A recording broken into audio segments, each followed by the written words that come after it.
Existe solamente una cosa peor que una persona muy negativa, una persona muy positiva. Son gente que no reconoce el real peligro de las situaciones y creen que todo se soluciona con una sonrisa o poniéndole ganas. LinkedIn es esa persona multiplicada por 1000. Basta entrar a la página 2 minutos para encontrarse con CEOs contando historias motivacionales de vida que, lejos de inspirar, se escuchan falsas y exageradas. También hay gente sin ningún poder de toma de decisión en la empresa compartiendo 10 tips de liderazgo, la diferencia entre un líder y un jefe. O lo peor de todo, el tipo al que acaban de echar del trabajo que comparte una foto de su rostro feliz acompañado de 7 párrafos agradeciendo la oportunidad de haber sido despedido porque ahora universo sorpréndeme lo decreto. La verdad es que entrar a LinkedIn es como entrar al infierno pero con gente sonriendo. Imposible no recordar el libro La Sociedad del Cansancio cuando Byung-Chul Han decía: ahora uno se explota a sí mismo y cree que se está realizando. LinkedIn tiene mucho de eso, de mostrar la cadena que te aprieta el cuello como si fuera de oro, orgulloso. De mostrar el moretón que te dejó el golpe diciendo que lo resististe, en lugar de decir que estuvo mal que te pegaran en primer lugar. Pero si somos honestos, esto no es directamente culpa de LinkedIn, sino de la concepción del mundo del trabajo que tenemos,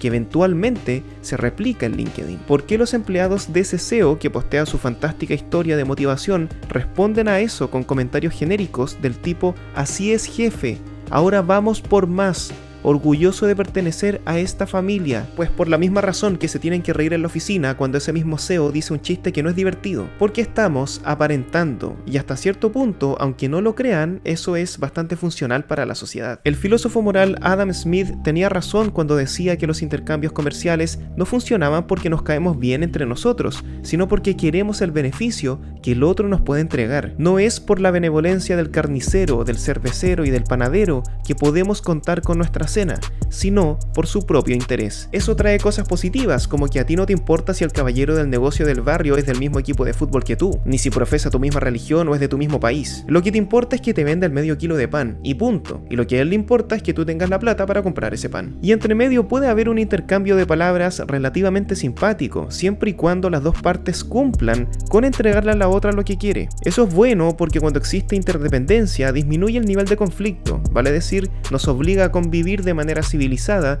cuando necesitamos del otro, pero al mismo tiempo trae cosas malas, como el hecho de que incluso aunque el caballero del negocio te cayera horriblemente mal, tienes que aparentar que no, tienes que entrar al negocio actuando, para que no te niegue la venta del pan y no tengas que ir a comprarlo al otro negocio que te queda media hora más lejos. En la vida laboral ocurre exactamente lo mismo, no todos tus compañeros de trabajo te caen bien. De hecho, seamos sinceros, a varios de ellos ni siquiera les hablarías si no tuviese la obligación de hacerlo. No todas las actividades que tienes que llevar a cabo las disfrutas, pero tienes que hacer como que sí. Y no todos los días te parecen súper apasionantes y llenos de propósito, pero tienes que hacer como que sí. Todos están jugando a eso, aunque no lo digan. El escritor estoico Robert Greene dice que el mundo laboral es como un gran teatro que levanta el telón cuando comienza la jornada productiva, y a partir de ese momento todos se dan a la tarea de actuar, de interpretar su papel.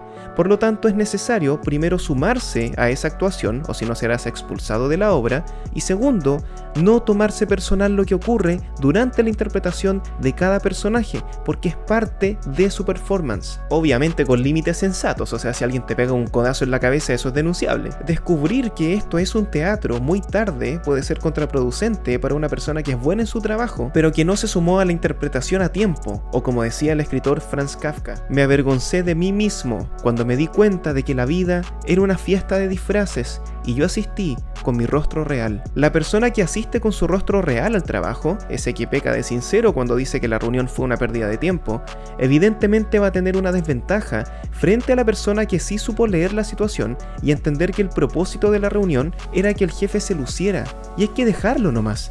Hay que actuar como que lo que está diciendo es interesante, porque ir en contra de eso te va a obligar a asumir un costo muy alto. Comprendiendo esto, podemos entender que lo peligroso de LinkedIn es que ha logrado llevar esa situación actoral, teatral, a la vida virtual 24/7, a nuestro mundo digital, dejando la sensación de que este telón nunca se bajó, de que tenemos que interpretar por obligación a este personaje infinitamente. Ese personaje que, insisto, es una fantasía. Nadie es como en el trabajo. Nadie anda por la vida hablando con todo el mundo de propósito, de innovación o de marcar la diferencia en el día a día. La gente real habla de temas banales, pierde el tiempo muchas veces y lo más importante, se siente triste. ¿Y por qué digo que eso es lo más importante?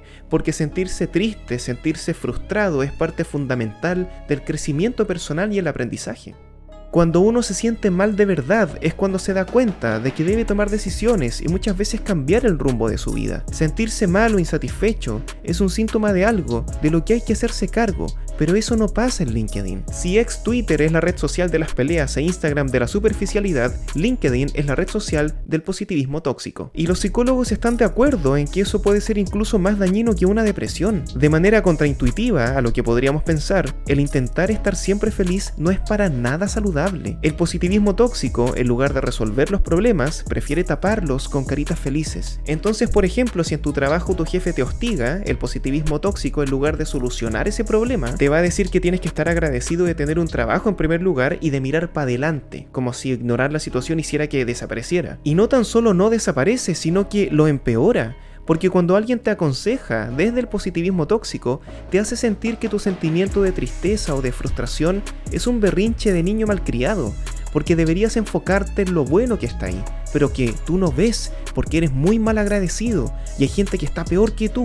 Por lo tanto, no tan solo te sigues sintiendo triste, sino que además ahora te sientes triste y culpable por sentirte triste. Imagínate esa mezcla de sentimientos negativos todos los días en tu cabeza y encima sintiéndote incomprendido porque no encuentras las palabras para expresar de dónde viene tu malestar. Y lo peor es que las personas que están inmersas en entornos de positivismo tóxico tienden a imitar ese comportamiento. Sí, el positivismo tóxico es contagioso. La persona va a empezar a incorporar esos discursos de positividad para ser aceptado en el grupo, pero al costo de tener que esconder sus verdaderos sentimientos, porque cualquier expresión que no sea súper positiva es castigada por los pares. En LinkedIn, esa sensación negativa de tener que estar aparentando todo el rato es bastante usual, no solo porque todos están celebrando siempre, desde que les regalaron un lápiz con el logo de la empresa o que les amarraron un globo al escritorio en el día de su cumpleaños, sino que además porque las personas que lo están pasando legítimamente mal, no solo porque los despidieron o porque un proyecto en el que estaban trabajando fracasó, están agradecidos por eso en un comportamiento que te descoloca porque es rarísimo, no tiene ningún sentido. Es una felicidad por la desgracia, como si la persona hubiese pasado por un proceso larguísimo de reflexión pero que no existió y de la cual no te muestra tampoco las emociones intermedias, solamente el resultado, que tú sabes que es falso porque no existió el tiempo, como te digo, para dar esa reflexión. Si se muere tu papá, por ejemplo, es normal que al comienzo uno entre en una negación y en una tristeza muy profunda,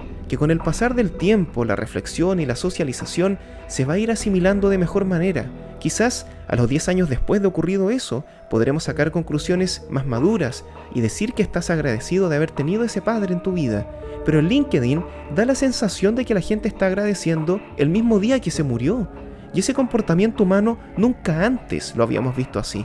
Al menos en alguien mentalmente sano. En el fondo sabemos que las personas no nos comportamos como en LinkedIn, no somos así. Por eso esa sensación de incomodidad, ese ruido en la cabeza que causa tanta alegría junta en medio de la catástrofe. Nadie es tan iluminado para darse una vuelta de 10 años en una tarde. Y cualquier persona que pretenda hacerlo entonces te va a entregar las conclusiones más genéricas y populares posibles para conseguir ese aplauso virtual. Por eso todo se siente tan plástico, tan vacío, tan falso. Lo peor de todo es que las publicaciones que más visualizaciones tienen en LinkedIn son las que promueven la falsa meritocracia y que además culpabilizan a la persona que ha fracasado. El trabajo duro siempre paga, cuando es objetivamente falso. Muchas veces el trabajo duro no paga nada, y eso no significa que no haya que trabajar duro, ojo, simplemente significa que no es tan sencillo como una causa y un efecto lineal. La vida es un poquito más complicada que eso. Estar triste es una elección. Wow, aquí ni siquiera hace falta explicar que problemas como la depresión no se eligen, eso es una falta de respeto brutal. Cualquiera puede tener éxito si verdaderamente lo quiere.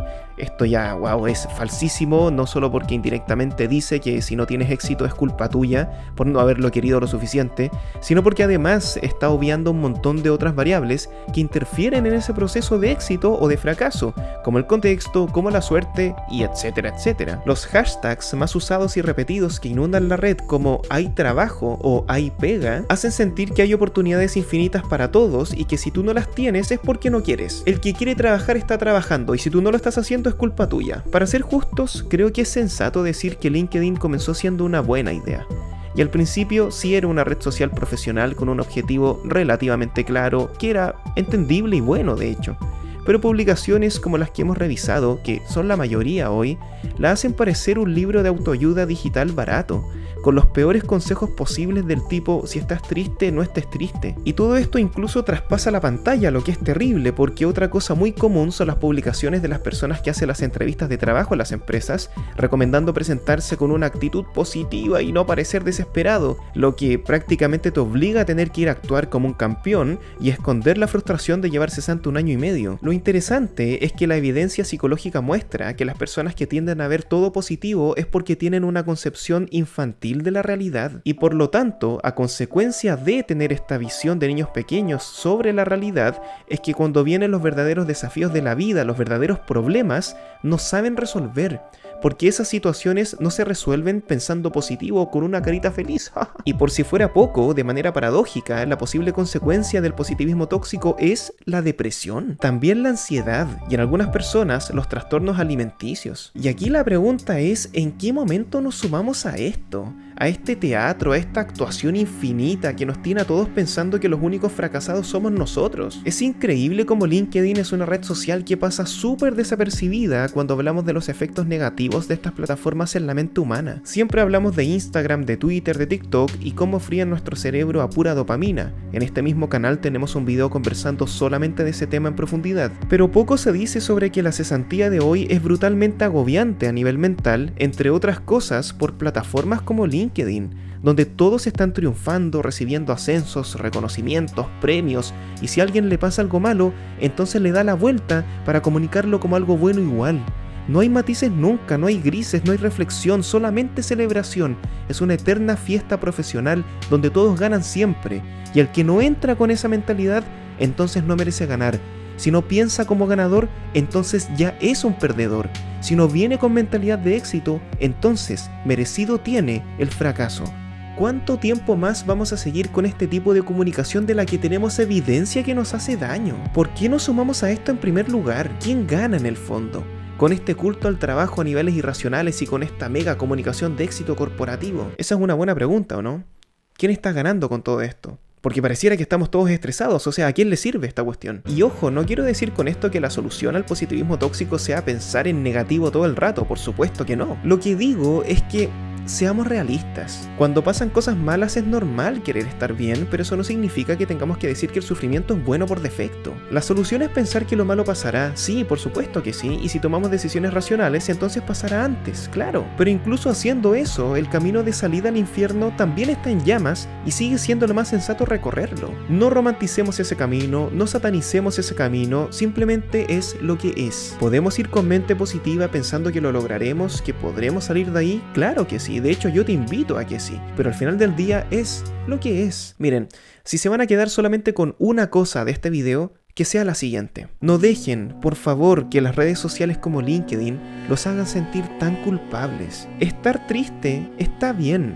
Sentir que uno no está donde quiere estar está bien. Pasarlo mal un rato largo, está bien, pero por alguna razón nos estamos escondiendo cuando estamos así. Las redes sociales nos han forzado hasta el cansancio a comunicarnos solamente cuando somos exitosos. Y por esa razón, cuando fracasamos, pasamos al cuarto de atrás, nos esconden, hasta que volvamos a tener éxito. Por esa razón, cuando nos va mal, somos invisibles. Y a los que les va mal siempre, son invisibles siempre.